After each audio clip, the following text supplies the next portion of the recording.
Ashama harka fuunee kabajamtootaa fi jaalatamtoota seenaa wiilii jalatti kan argamtan hundi keessan akkam jirtu fayyaa keessanii nagaa godha galata waaqayyo isinis akka nagaa taatan abdiin qaba nagaan keessan bakka jirtanitti isiniif baay'atu wanduma kan dursu nagaadha waan ta'eef biyya keenyaaf nagaa godhu waaqayyo isiniifis nagaa godhu hunduma keenya nagaa godhu akkam jiruuf jireenya jabaatu waan biraa hundumtu bareeda isaa galatu har'a xiqqoo ishee dadhabeera jikoo walitti na dhufteetti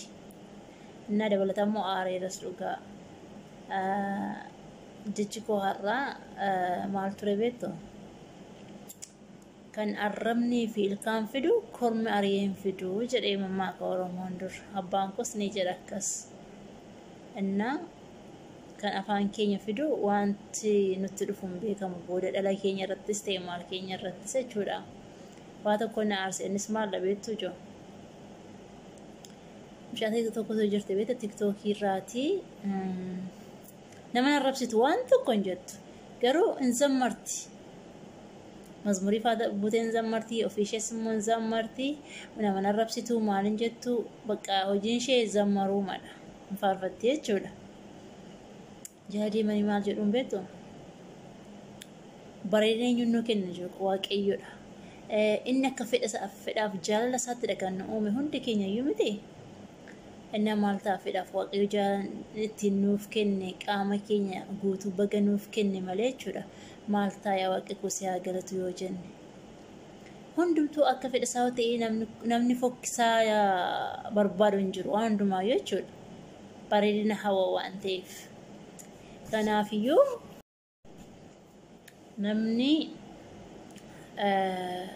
wanta yaraa barbaadu hin jiru hunduma keenya yoo ta'e wanta gaarii barbaadna jechuudha. Kanaafiyyuu jechuudha gocha waaqayyo nuu kennetti yaa waaqa koo galata kee jennee fudhachuu qabaanna. Bareedina san nuu kenne fokkina san nuu kenne galata gooftaa ammayyuu kan qaama guutuu nuu kenne sochoonee akka hojjennee warraaqna nyaannuuf kan nu gargaaru jechuudha. Maal jedhuun jala deemanii ofi nagartuu ati maal fakkaata? Komentiin dubbise baay'ee sammuu nama tuqa dhugaa waaqayyo maal ta'a warra akkasii yoo irraa of qusanne maal ta'a nama manaacaquu nama gaddeebisuu irraa maaltu nu dhufa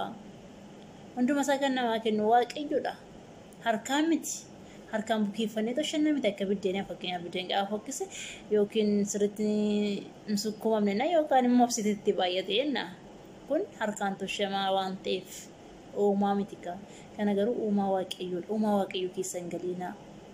kan waaqayyo isiniif kennetti ameen jedhaa fudhadhaa nama arrabsiinaa yeroo akkas jedhan nama kanaan sammuu isaatti maaltu dhaga'ama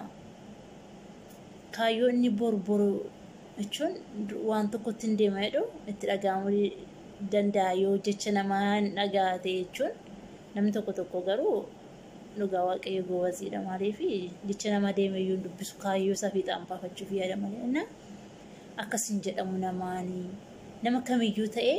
qixxee namaadha maaliif beektu waaqayyotu uume ka gochaasaadha waan ta'eefi kan waaqayyoo keessa galtanii namatti hin bu'iina kun abaarsa dhugaachuun waaqayyoo isinitti gadda innaa amma fakkeenyaaf nuti hundumti keenya jechuudha ana mataa koorraa kaasee osoo mataan keenya dheeratee jenna fuula keenyarra wanta shiffitaa jira akkamitti balleessinaa jenna funyaan keenyatu konkona ta'uu didee jenna maalii keenyatti akkas ta'ee nyaara keenyatti akkas ta'ee maalii keenyatti akkas ta'ee jenna kanaaf cannaqamna garuu meeqan isaaniitu beektu qaama hir'atee qaama hir'uudhaan siriirra jira bakka taa'aniitii bishaan dhugan ka'anii fudhachuu dadhabanii namaan kan jiraatan meeqantu jira isaan garuu waaqayyoon hin gaddisiisne si haa galatu jedhanii ma jiraatu nuti garuu waaqayyoon gaddisiisna yeroo baay'ee dhugaa waan hundumaatti galata kiyyaa waaqayyoon jennu.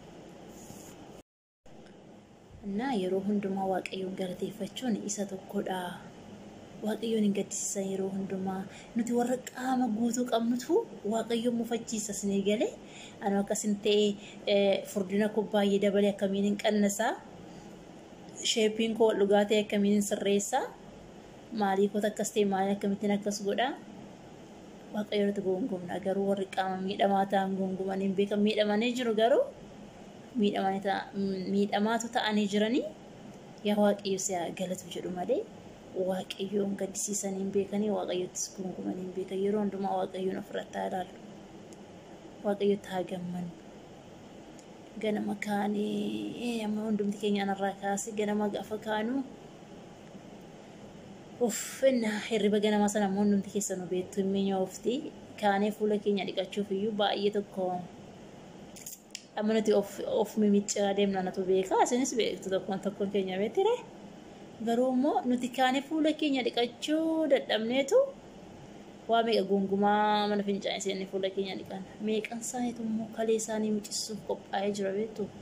meeqan isaaniitu kaleen isaanii immoo hojii ala ta'ee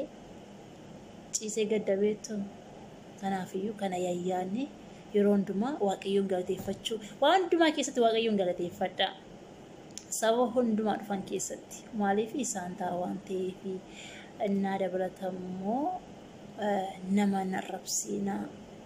bifa waaqayyoon namaa kennaa isaadha harkaan bitanii posti kaardii harkaan bitanii laxafatu miti girgiddaatti yookaan ofitti laxafatu miti jechuudha kanaafiyyuu gochaa waaqayyoo keessa seentanii waaqayyoon ofitti hin gaddisiisiina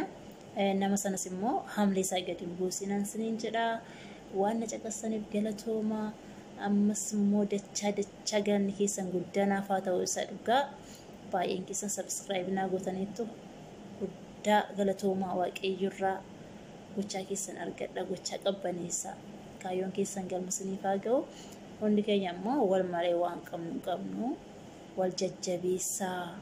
dursa viidiyoo namaa gaafa laalu seentan laayikii godha laayikiin sun akka bishaan caanaa barbaachistenna laayikii gochaa viidiyoo keenya laalan siniin jedha